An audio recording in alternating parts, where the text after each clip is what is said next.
નમસ્કાર મિત્રો, હું છું ગોપાલ ઇટાલિયા. આવતીકાલે ગુજરાતના ખેડૂતોનો સળગતો મુદ્દો એટલે કે ભાડે પોલીસ લાવીને પ્રાઇવેટ કંપનીઓના થાંભલાઓ દાદાગીરીથી નાખવા માટેની ભાજપ સરકારની દમનકારી નીતિની વિરુદ્ધમાં ખેડૂતોની ટ્રેક્ટર યાત્રા. હવે જ્યારે ફેબ્રુઆરી મહિનામાં બજેટ સત્ર યોજાયું ત્યારે અલગ અલગ 3 વખત, એક વખત તારાંકિત પ્રશ્ન પૂછીને, એક વખત કાપ દરખાસ્ત લાવીને અને એક વખત પ્રાઇવેટ મેમ્બર બિલ લાવીને, આમ અલગ અલગ 3 વખત આ વીજળીની કંપનીઓના, ખાનગી કંપનીઓના દાદાગીરીથી નાખવામાં આવતા થાંભલાઓની વિરુદ્ધમાં ફેબ્રુઆરી મહિનામાં મેં પ્રયત્ન કરેલો સરકારના બહેરા કાન સુધી ખેડૂતોનો અવાજ પહોંચાડવાનો. હવે આજે છે જૂન મહિનો અને છેલ્લા 10, 12, 15, 20 દિવસથી ગુજરાતના અલગ અલગ જિલ્લાઓમાં ખેડૂતોના ખેતરમાં દાદાગીરીથી થાંભલા નાખવાનો મુદ્દો ચાલી રહ્યો છે. અને એવા સમયે હું સુરેન્દ્રનગર જિલ્લાના કોંઢ ગામે જ્યારે ખેડૂતોને, આગેવાનોને, સમાજના વડીલોને રૂબરૂ મળવા માટે ગયો હતો ત્યારે ત્યાં થયેલી ચર્ચા મુજબ ખેડૂતો સ્વયંભૂ પોતાની રીતે ટ્રેક્ટર યાત્રાના માધ્યમથી સરકારને પોતાનો અવાજ પહોંચાડવા જવાના છે એવી વાત થયેલી. અને ઈશુદાન ગઢવી જ્યારે જેતપર ગામે ગયા મોરબી જિલ્લાના, ત્યારે ત્યાં પણ એવી વાત થયેલી કે ખેડૂતો ટ્રેક્ટર રેલીના માધ્યમથી જોડાશે. અને એટલે ઈશુદાનભાઈ ગઢવીએ, મેં, અમારા સૌ આગેવાનોએ ખેડૂતોના આ મુદ્દાને સાથ સહકાર આપવા માટે થઈ જાહેર નિવેદન કર્યું કે ભાઈ વાત ખેડૂતોની હોય તો એમાં અમારો સપોર્ટ છે. ખેડૂતોને જે કાંઈ મુદ્દો ચાલી રહ્યો છે એમાં અમારો પૂરેપૂરો સહયોગ છે. નોંધપાત્ર વાત એ છે કે હું જ્યારે કોંઢ ગામમાં ગયો અને ઈશુદાન ગઢવી જ્યારે જેતપર ગામમાં ગયા ત્યારે અમે કોઈ પાર્ટીલક્ષી કે રાજકીય વાત નથી કરી. અમે માત્ર ખેડૂતોના મુદ્દા ઉપર એક ખેડૂતના પ્રતિનિધિ તરીકે કે ખેડૂતોના શુભચિંતક તરીકે જે કાંઈ વાત વિષય રાખવાની થાય એ અમે રાખી. હવે આવતીકાલની ટ્રેક્ટર રેલીમાં જ્યારે મેં અને અમારા ઈશુદાન ગઢવીએ અને બધાએ સપોર્ટ જાહેર કર્યો તો કોંગ્રેસ પાર્ટીના મિત્રોએ અમારા વિરુદ્ધમાં ખૂબ ખરાબ ટીકા ટિપ્પણીઓ કરી અને ખૂબ ખરાબ રીતે અમને ક્રિટિસાઇઝ કર્યા, અમારી ટીકા ટિપ્પણી કરી, નિંદા કરી. It's okay. હવે કોંગ્રેસ પાર્ટીના મિત્રો જો એવું ન ઈચ્છતા હોય કે ખેડૂતોના મુદ્દામાં અમે સહયોગ આપીએ તો કંઈ વાંધો નહીં. ખેડૂતોનો મુદ્દો છે, બીજો અન્ય કોઈ વાદ વિવાદ ન થાય, કારણ વગરનો મુદ્દો ડાયવર્ટ ન થઈ જાય, એટલા માટે હું તો નિર્ણય કરું છું કે કંઈ વાંધો નહીં, હું નહીં આવું. કેમ કે મારા આવવા માત્રથી જો ખેડૂતોને તકલીફ પડે એવું હોય તો હું બિલકુલ નહીં આવું. ખેડૂતોને તકલીફ પડે એવું કામ કરવા માંગતા નથી. પણ કોંગ્રેસ પાર્ટીના બધા જ મિત્રોને એક જ વિનંતી છે કે ફેબ્રુઆરીના બજેટ સત્રમાં તમારા પક્ષના કુલ કેટલા ધારાસભ્યોએ આ ટ્રાન્સમિશન લાઇનનો મુદ્દો ઉઠાવ્યો છે? ખાલી રેકોર્ડ ઉપર જ હશે, વિધાનસભાની વેબસાઇટ ઉપર હશે. તારાંકિત પ્રશ્ન પૂછો, અતારાંકિત પ્રશ્ન પૂછો, કાપ દરખાસ્ત લાવ્યા, 116ની નોટિસ લાવ્યા, 101ની નોટિસ લાવ્યા, 112ની નોટિસ લાવ્યા, નિયમ 92 પ્રમાણેની નોટિસ લાવ્યા, ટૂંકી મુદતનો પ્રશ્ન પૂછ્યો. કંઈક તો કર્યું હશે ને. કોંગ્રેસ એટલી બધી ખેડૂતોની ચિંતા કરનારી પાર્ટી છે તો સ્વાભાવિક છે કે બજેટ સત્રની અંદર ખેડૂતોની ખૂબ ચિંતા કરી છે આ થાંભલા બાબતે. તો તમારી પાર્ટીના કોઈ ધારાસભ્યએ કે કોઈ વિરોધ પક્ષના નેતાએ કે પૂર્વ સિનિયર સભ્યોએ જે હાલમાં વિધાનસભામાં બેસે છે એમણે કંઈક તો રજૂઆત કરી હશે. અને રજૂઆત કરી હશે તો ઓન પેપર હશે. તો જરાક અમારા જ્ઞાનનો વધારો થાય એટલા માટે તમારે જણાવવું જોઈએ કે તમે હમણાં તાજા ખેડૂતોના શુભચિંતક બન્યા છો. કે પહેલા પણ હતા? એટલે કોંગ્રેસના મિત્રોને આટલી જ નમ્ર વિનંતી છે કે કંઈ વાંધો નહીં ભાઈ, અમે કંઈ કોઈ તૈયાર ભાણે બેસવા નહીં આવીએ. અમે તો અમારો સંઘર્ષનો રસ્તો બનાવવાવાળા માણસો છીએ. તૈયાર ભાણે તો જેના ભાગમાં નસીબમાં છે એ બેઠા છે. અમે તો તૈયાર ભાણાવાળા માણસો નથી. અમે તો સંઘર્ષ કરીને, મહેનત કરીને, ઘર ઘર સુધી જઈને, લોકોને સાચી વાત એમના સુધી પહોંચાડીને, માર ખાઈને, જેલમાં જઈને, ગુજરાતના ઇતિહાસમાં ન મળ્યો હોય એવડું મોટું જન સમર્થન મેળવનારી ભાજપ અને કોંગ્રેસ સિવાયની પાર્ટી અમે ઊભી કરી છે. અમે શું કામ કોઈના તૈયાર ભાણે બેસી જઈએ? અમે તો મહેનત કરનારા માણસો છીએ. જે ગુજરાતમાં એવું કહેવાતું હતું કે ત્રીજી પાર્ટી નહીં ચાલે, એ ગુજરાતમાં ત્રીજી પાર્ટીના 5 ધારાસભ્યો, 15 કરતાં વધુ તાલુકા પંચાયતો, 1 જિલ્લા પંચાયત, 60 કરતાં વધુ જિલ્લા પંચાયતના સભ્યો અને 500 કરતાં વધુ તાલુકા પંચાયતના સભ્યો સાથે પાર્ટી બેઠી છે. તૈયાર ભાણાની તો કોઈ વાત જ નથી. તૈયાર ભાણાનો કોઈ મુદ્દો જ નથી. ગુજરાતના ઇતિહાસમાં આ ટ્રાન્સમિશન કંપનીઓ પોલીસ ભાડે લઈને આવે છે અને એનું ભાડું લે છે. આ મુદ્દો વિધાનસભાના માધ્યમથી ઇતિહાસમાં પહેલી વાર બહાર લાવનાર કોઈ વ્યક્તિ હોય તો ખેડૂતનો દીકરો ગોપાલ ઇટાલિયા છે. વિસાવદરના ખેડૂતોએ મને ધારાસભામાં બેસવાનો અધિકાર આપ્યો તો એ અધિકારના માધ્યમથી મેં ભાજપનો ભાંડો ફોડવાનું કામ કર્યું. આજ આખું ગુજરાત જાણે છે કે ખાનગી કંપનીના ખાનગી વીજળીની તાર નાખવા માટે જે પોલીસ આવે છે એ ભાડે આવેલી પોલીસ છે, સરકારી કામ માટે નહીં. એક માણસ જાણતો થયો છે કે ભાડાની પોલીસ લાવે છે. છતાંય વાત જો ખેડૂતોની હોય તો અમે કોઈ વાદ વિવાદ કરવા માંગતા નથી. આવતીકાલે યોજાનારી ટ્રેક્ટર રેલીને મારી ખૂબ ખૂબ શુભેચ્છાઓ છે, પણ વાદ વિવાદ ન થાય.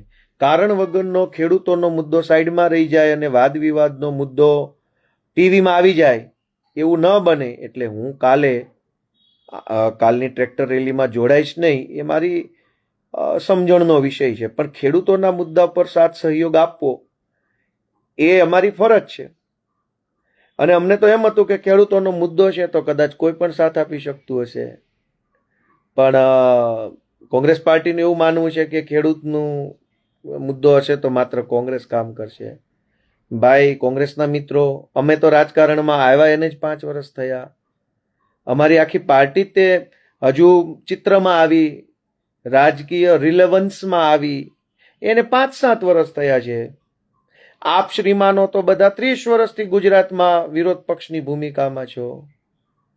ક્યારેક કંઈક તો તમે તે ખેડૂતોનું કલ્યાણનો કંઈક વિષય મજબૂતીથી મૂક્યો હોત તો આજે અમારી જેવા લોકોએ ક્યાં રાજકારણમાં જ આવવાની જરૂર હતી.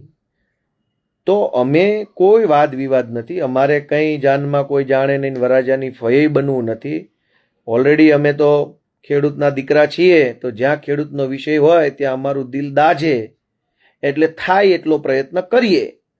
બોલી શકાય ત્યાં બોલીએ, લડી શકાય ત્યાં લડીએ, જઈ શકાય ત્યાં જઈએ, આશ્વાસન આપી શકાય ત્યાં આશ્વાસન આપીએ, પત્ર લખી શકાય ત્યાં પત્ર લખીએ, રૂબરૂ રજૂઆત કરી શકાય ત્યાં રૂબરૂ રજૂઆત કરીએ, વિધાનસભામાં બોલી શકાય તો વિધાનસભામાં બોલીએ. અમે ખેડૂતના દીકરા છીએ, ગામડાની સંસ્કૃતિ સાથે જોડાયેલા છીએ, એટલે જ્યાં વિષય બને ત્યાં અમારી યથાશક્તિ યથાસમજણ બોલવું એ અમે અમારી ફરજ સમજીને કરીએ છીએ. પણ કોંગ્રેસ પાર્ટીના મિત્રોને જો ન ગમતું હોય તો હવે અમે નહીં બોલીએ, બીજું તો શું કહીએ. એટલે હું ખેડૂતનો કાલે વિષય હતો, ખેડૂતો સ્વયંભૂ જોડાય છે, ખેડૂતો પોતે પોતાના મુદ્દાને લઈને આગળ આવી રહ્યા છે, ત્યારે અમને એમ થયું કે ચલો જોડાઈએ. તો કોંગ્રેસના મિત્રો તો બોલે તૈયાર ભાણે આવી ગયા. ભાઈ નહીં આવીએ, જાઓ ભાણું તમે લઈ જાઓ, ખાઈ જાઓ, મજા કરો, બસ ભગવાન તમને 100 વર્ષ ના કરે. ખેડૂતોનું ભલું જ થતું હોય તો ભાણું તમારું ને બધું તમારું, જાઓ લઈ જાઓ ને. આમાં ક્યાં અમારે આવીને ખાતે કરાવી લેવું છે આખું ખેડૂત આંદોલન? એવું તો નથી કે ભાઈ ગોપાલભાઈ આવશે તો ખેડૂત આંદોલન ગોપાલભાઈને લખી આપવામાં આવશે, ખાતે કરી દેશું. કેવી વાત ને કેવો વિચાર છે, જરાક તો વિચારો બોલતા પહેલા. અને અમે આવીને બહુ તો શું કરે, ત્યાં આવે કોઈ ટ્રેક્ટરમાં બેસે, ખેડૂતોને હિંમત મળે કે સારું ભાઈ, આપણા છોકરાઓ, આપણા નેતાઓ આપણી સાથે છે, જય કિસાનના નારા બોલાવે, ભાજપ વિશે 2-4 શબ્દો કે પોલિસી ઉપર બોલે, એમાં શું ખરાબ થઈ જવાનું હતું? પણ કઈ વાંધો નહીં. હવે અમે વાત કોઈ પણ રીતે ખેડૂતનો મુદ્દો ડાયવર્ટ થઈ જાય અને મીડિયામાં બીજા ગતકડા આવે એવું હું વ્યક્તિગત રીતે ઈચ્છતો નથી. એટલે હવે અમે ખેડૂતના મુદ્દામાં બીજી વખત સપોર્ટ આપી દઈશું, કાલે નહીં. હવે બાકી ફરીથી કોંગ્રેસ વાળાને મારે પૂછવું છે કે હમણાં જ વિધાનસભાનું બજેટ સત્ર ગયું, કોંગ્રેસ પાર્ટીના કયા ધારાસભ્યએ કઈ તારીખે કેવી રીતે આ ટ્રાન્સમિશન લાઈનોની દાદાગીરીનો મુદ્દો ઉઠાવ્યો? મને કોઈ તો કહો. મેં 3 વખત ઉઠાવ્યો. હું રિપીટ કરું છું. એકવાર તારાંકિત પ્રશ્ન પૂછ્યો, એક વખત કાપ દરખાસ્ત લાવ્યો અને એક વખત પ્રાઇવેટ મેમ્બર બિલ રજૂ કર્યું. 3 વખત મેં વીજળીના ટ્રાન્સમિશન લાઇનની દાદાગીરી અને ભાડાની પોલીસનો મુદ્દો વિધાનસભાના રેકોર્ડ ઉપર મૂક્યો છે. ઓન પેપર, ઇતિહાસમાં એ વાત નોંધાઈ ગઈ. હવે ક્યારેય રદ નહીં થાય. આવનારા 100 વર્ષ પછી કોઈ વિધાનસભાનું રેકોર્ડ વાંચશે તો ગોપાલભાઈ ઇટાલિયાનો મુદ્દો તમને જોવા મળશે. અને કોંગ્રેસના મિત્રો એવું કહે છે કે બધું આંદોલન તૈયાર થઈ ગયું એટલે હવે ગોપાલભાઈ આવી ગયા. એટલે ભાઈ, તમે જે દિવસે તમને તમારી પાર્ટીને માહિતી નહોતી કે આવો મુદ્દો છે, ત્યારે ગોપાલભાઈ ઇટાલિયા વિધાનસભામાં આ વસ્તુ લઈ આવ્યા હતા. અને કોઈને પૂછજો પ્રાઇવેટ મેમ્બર બિલ કેવી રીતે આવે છે. એટલે દોસ્તો, કાલે ખેડૂતોનો મુદ્દો કોઈ પણ સંજોગોમાં ડાયવર્ટ ન થાય. આપણા ખેડૂતોના વિષયમાં હું ખાલી 2-3 મુદ્દાની જાણ કરી દઉં છું. એક, કે વળતર આપો એમ નહીં, એ માંગણી ખોટી છે. સાચી માંગણી એ છે કે વળતર આપવા માટે કાયદામાં સંશોધન કરો અથવા નવો કાયદો બનાવો. હાલનું જે વળતર છે એ પરિપત્ર આધારિત છે. પરિપત્ર એ કાયદો નથી. પરિપત્ર એ સરકારના મનમાં આવેલા વિચારનું લેખિત સ્વરૂપ છે. પણ કાયદો એટલે સંસદમાં કે વિધાનસભામાં બહુમતીથી પસાર કરેલી બાબત છે.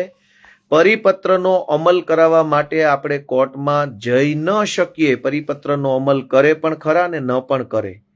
કાયદાનો અમલ કરાવવા માટે આપણે કોર્ટમાં જઈ શકીએ છીએ.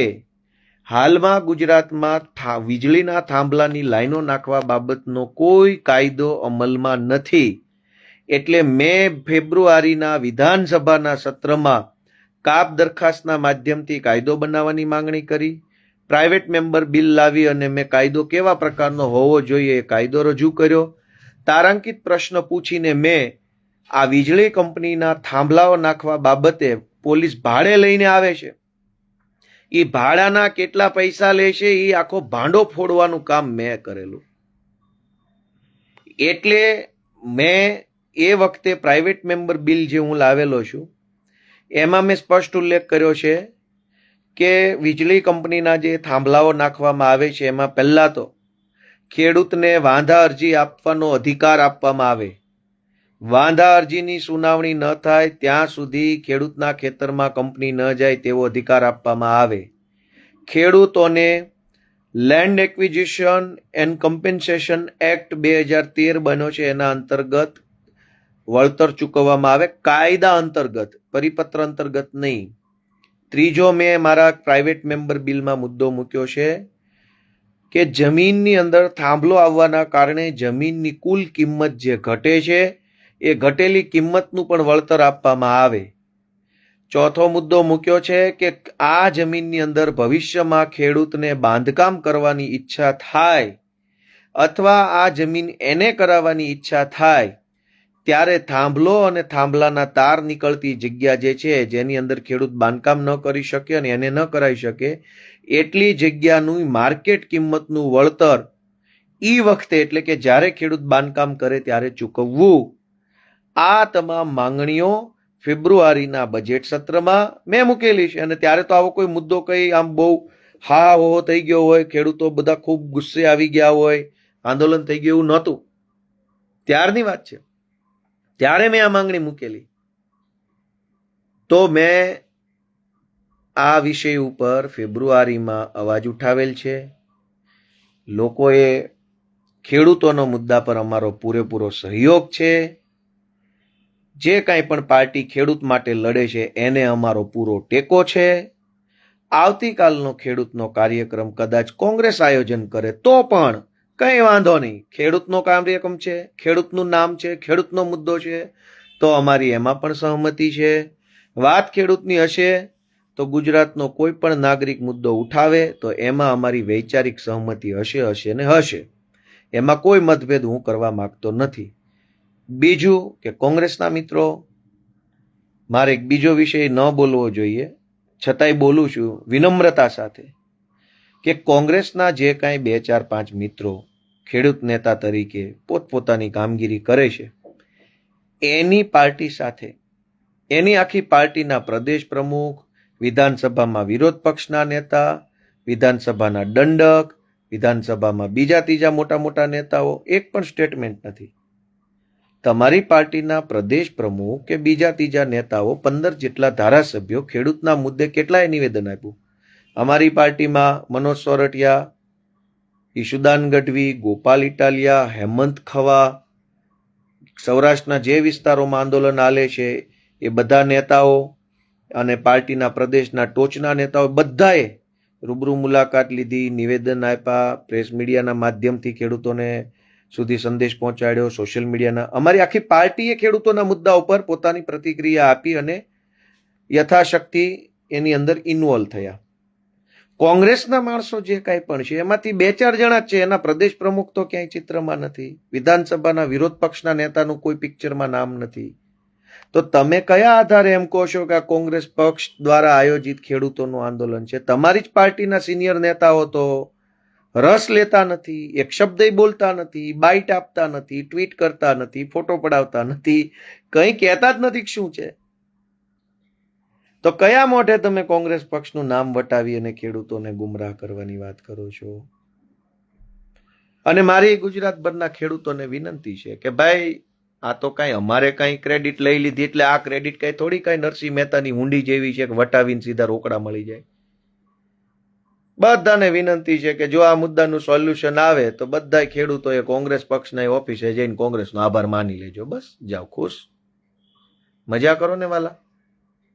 ખેડૂતોનું જ ભલું થતું હોય તો કોંગ્રેસે કર્યું કે આપે કર્યું, ભાજપે કર્યું, એ ક્યાં મુદ્દો જ છે? મારી આ જાહેર મીડિયામાંથી ખેડૂતોને વિનંતી છે કે આ ખેડૂતોના ખેતરમાં દાદાગીરી, ગુંડાગીરી કરી ભાડે પોલીસ લાવીને થાંભલા નાખે છે, એનું આવતીકાલે જો નિરાકરણ આવી જાય તો ગુજરાતના તમામ ખેડૂતોએ કોંગ્રેસની ઓફિસે જઈને એનો આભાર માની લેવો. અમને એમાંય કંઈ તકલીફ નથી, કંઈ વાંધો નહીં. નિરાકરણ આવતું હોય તો શું વાંધો છે? એમાં અમને કોઈ ક્રેડિટ આપવી નહીં. ભાઈ, મહેરબાની કરીને હું વિનંતી કરું છું કે કાલ સવારે આ મુદ્દાનું નિરાકરણ આવે તો ગોપાલભાઈને કે ગોપાલભાઈની પાર્ટીને કોઈ પણ જાતની ક્રેડિટ આપવી નહીં અને ક્યાંય પણ એવું કહેવું નહીં ગોપાલભાઈના કારણે થયું. કંઈ વાંધો નહીં, એમાં શું હોય? એમાં શું હોય? લોકો બધું જાણે છે, લોકો જાગૃત છે, લોકોને બધી ખબર છે કોણ કેટલું બોલે છે, કોણ કેટલું કરે છે, કોની આખી પાર્ટી સામેલ છે, કોણ ખાલી 1-2 જણા સામેલ છે, કોણ વિધાનસભામાં બોલે છે, કોણ ખાલી માઇકમાં બોલે છે, બધા બધું જાણે છે. એટલે બસ આટલો જ વિષય છે કે ખેડૂતોના મુદ્દા ઉપર કોંગ્રેસ પાર્ટી હોય કે ભાજપ પાર્ટી હોય કે આમ આદમી પાર્ટી હોય કે સ્વતંત્ર રીતે હોય, જે કાંઈ હોય તે, અમારો ખેડૂતના મુદ્દા ઉપર સ્પષ્ટ સપોર્ટ છે. ક્યાંય પણ વાદ વિવાદ અપવાદ ન થાય એટલા માટે હું આવતીકાલે રેલીમાં નહીં આવું, પણ ખેડૂતોને અમારું પૂરું સમર્થન છે અને હજુ પણ ભવિષ્યમાં જ્યાં કોંગ્રેસ વિધાનસભામાં ન બોલે ત્યાં વિધાનસભામાં ખેડૂતોનો મુદ્દો મૂકવા માટે હું મારી રીતે તૈયાર છું. કોઈ કહે કે કોઈ ન કે, હું મારી રીતે અભ્યાસ કરીને ખેડૂતોનો મુદ્દો મૂકતો જ હોઉં છું, આગળ પણ મૂકતો આવીશ.